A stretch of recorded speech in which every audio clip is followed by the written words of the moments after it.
मासूम चैनल के सभी दर्शकों को DCN मासूम का नमस्कार। आज हमने अपने स्टूडियो में हमारा स्थायी स्तंभ इनसे मिलिए कार्यक्रम, उस क्रम में आज हमने क्षेत्रीय प्रबंधक संत रविदास मध्य प्रदेश हस्तशिल्प हथकरघा विकास निगम माननीय DC तिवारी जी को अपने स्टूडियो में आमंत्रित किया है। तिवारी जी नमस्कार, आपका स्वागत है हमारे स्टूडियो में। हम आपसे ये जानना चाहेंगे कि आप संत रविदास मध्य प्रदेश हस्तशिल्प हथकरघा विकास निगम में क्षेत्रीय प्रबंधक के पद पर आरूढ़ हैं। आपके कार्य क्षेत्र में कौन कौन से क्षेत्र आते हैं, कौन कौन से जिले संभाग आते हैं जहां आपका योजना चलती? नमस्कार। बोलिए। संत रविदास मध्य प्रदेश हस्तशिल्प एवं हथकरघा विकास निगम का ये क्षेत्रीय कार्यालय है जी। और इसके अंतर्गत भिंड, मुरैना, दतिया, शिवपुरी, श्योपुर, ग्वालियर, चंदेरी, टीकमगढ़, निवाड़ी, हरपालपुर आदि जिले आते हैं। तो, और हाँ जी, तो इनमें आपके विभाग अंतर्गत कौन कौन से शिल्प को मान्यता दी गई है? कौन कौन से किसके, जैसे चर्म शिल्प है, काठ शिल्प है, पत्थर शिल्प है, जैसे कौन कौन से शिल्प है जो आपके इसमें आते हैं क्षेत्र में? अलग अलग क्षेत्रों में अलग शिल्प होते हैं। जैसे ग्वालियर की यदि हम बात करते हैं जी, तो ग्वालियर में पेपर वेशी है जी, कशीदाकारी है जी, चर्म शिल्प है जी, कालीन शिल्प है जी, बेल मेटल है जी, ज्वेलरी है और पत्थर शिल्प भी है, पत्थर शिल्प है जी, सेरेमिक शिल्प है। बहुत सी जो कलाएं हैं वो ग्वालियर में हैं। भंडार है, मतलब ग्वालियर का नाम का भंडार है। ग्वालियर एक निश्चित तौर से भंडार है जी। इसके अलावा हथकरघा के क्षेत्र में यदि हम जी। बात करते हैं जी, जो विभाग है वो हस्तशिल्प एवं हथकरघा विकास वो निगम। विकास निगम। जी। तो हथकरघा के क्षेत्र में ग्वालियर में भी चाहे वो टेरिकॉट शूटिंग की बात करें जो जी। पूरे डिपार्टमेंट में सप्लाई होता हो, फॉरेस्ट में सप्लाई होता हो, और यदि हम गौज और बैंडेज की बात करें जो हॉस्पिटल में सप्लाई होता है वो ग्वालियर में बनता है। जी, और मेडिकल बेडशीट बनती है, चादर बनती है, पीलो कवर बनते हैं। तो बहुत सी ऐसी जो कलाएं हैं जी, जो ग्वालियर में हैं और इनके माध्यम से हम निरंतर रोजगार भी दे रहे हैं। यदि ग्वालियर के अलावा जी, हम जी, मुरैना की बात करें तो मुरैना में पत्थर शिल्प एक बड़े पैमाने पे धमकन एक जगह है जी, जो धमकन में पत्थर शिल्प का काम किया जाता है। जी, जी, पत्थर के अलावा वहाँ पे अभी दूसरे जो है वो बुनकर का काम भी मैंने वहाँ पे भी शुरू किया है। जी, जी, ऐसे निवाड़ी में बुनकरों का काम चल रहा है, शिवपुरी में भी पत्थर शिल्प का काम चलता है, ज्वेलरी का काम चलता है। श्योपुर की हम यदि बात कर देंगे तो काठ शिल्प के लेकर ऊपर वेयर, में- काठ शिल्प जिसको जी। लेकर वेयर कहते हैं, जी, लाख शिल्प कहते हैं। जी, जी, तो वो हम श्योपुर में होता है। जी, अलग अलग क्षेत्रों में हम अभी नया डेवलप यहाँ पर भिंड के अंतर्गत हम अभी हैंडलूम डेवलप कर रहे हैं। वहाँ पर हैंडलूम के काम होते हैं। इसी जी। तरह से निवाड़ी में मेरा निवाड़ी और हरपालपुर में हम गौज और बैंडेज का हम काम वहाँ पर निरंतर चलता रहता है।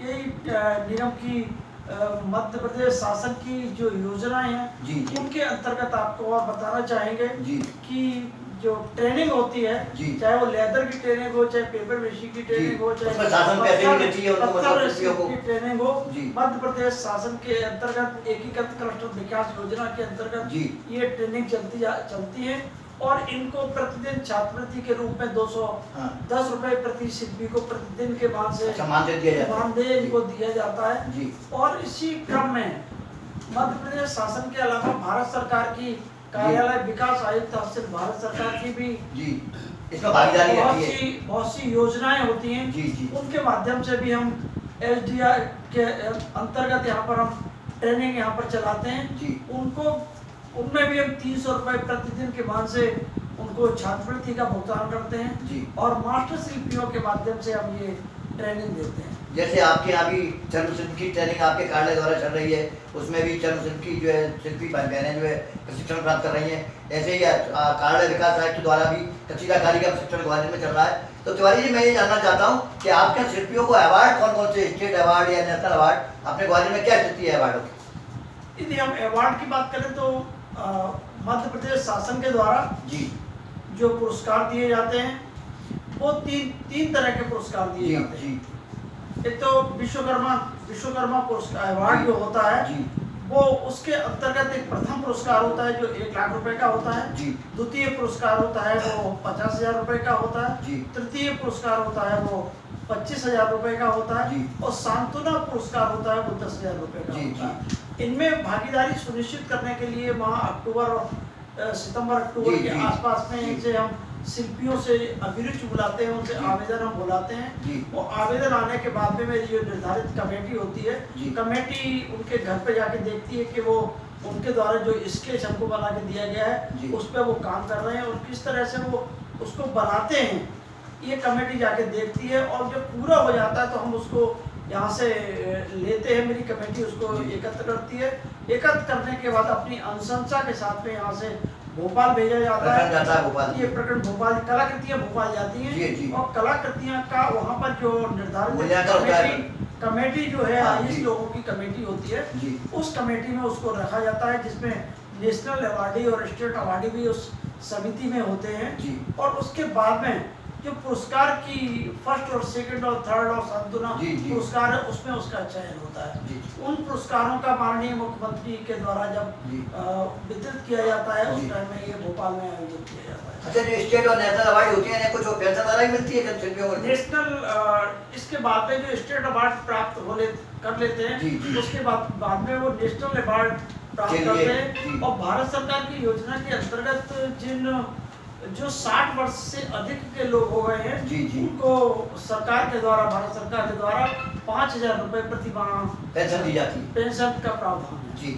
और स्टेट अवार्ड को? स्टेट अवार्डी को भी पेंशन जैसे प्रावधान नहीं जी। है, पर मध्य प्रदेश शासन की योजनाओं का उनको पूरा लाभ मिलता है। जी। आपके यहाँ रजिस्ट्रेशन जो कराते हैं शिल्पी, नए शिल्पी अगर रजिस्ट्रेशन कराना चाहें, उसकी क्या विधि है आपके यहाँ? मेरे यहाँ पे निःशुल्क पंजीयन होता है। जी। पारंपरिक रूप से जो लोग काम करने वाले हैं, जी। उनका निःशुल्क पंजीयन होता है। जो मेरे यहाँ पे प्रशिक्षण प्राप्त करते हैं, बुनियादी प्रशिक्षण प्राप्त करते जी, हैं, जी। पहली बार आते हैं, पहली बार वो सीखते जी। हैं, उनके भी पंजीयन हम लोगों के यहाँ पे जी। निःशुल्क किए जाते हैं। किसी जी। से किसी किसी तरह भी नहीं तरह लगता से कोई शुल्क उनसे नहीं दिया जाता है। जी। इसके अलावा हम अपने यहाँ पे पंजीयन करने के बाद हम भारत सरकार में जो कार्यालय विकास आयुक्त से भारत सरकार है, जी। उनके यहाँ पे हम पंजीयन करवाते हैं। जी, जी। तो तिवारी जी, आपने हमारे दर्शकों को इतनी महत्वपूर्ण जानकारी, शिल्पी भाई बहनों के कल्याणकारी योजनाओं की जानकारी और नेशनल और स्टेट अवार्ड की जानकारी आपने दी।